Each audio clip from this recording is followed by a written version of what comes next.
BJP రాష్ట్ర అధ్యక్షురాలు Rajahmundry MP Daggubati పురంధరేశ్వరిని Rajahmundry rural నియోజకవర్గం మాధవరాయనిపాలెం గ్రామంలో ఎమ్మెల్యే బుచ్చయ్య చౌదరి, తూర్పుగోదావరి జిల్లా అడిషనల్ ఎస్పీ మురళీకృష్ణ, పద్మనాటక కళాకారుల సంక్షేమ సంఘం అధ్యక్షులు, నెల్లూరు సిటీ 16వ division TDP incharge Gangadhar Reddy, charitable trust వ్యవస్థాపకులు పిండు గంగాధర్ రెడ్డి తదితరులు మర్యాదపూర్వకంగా కలిశారు. పుష్పగుచ్చం అందజేసి శాలువాతో సత్కరించారు.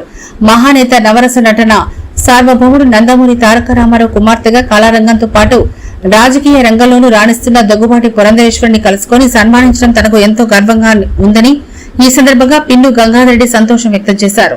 ఈ కార్యక్రమంలో ఎస్సీ ఎస్టీ జేఏసీ జిల్లా గౌరవాధ్యక్షులు జ్యోతి, సోమశేఖర, వరప్రసాద్, కో చైర్మన్ ఎంబేటి జయరాజు తదితరులు పాల్గొన్నారు.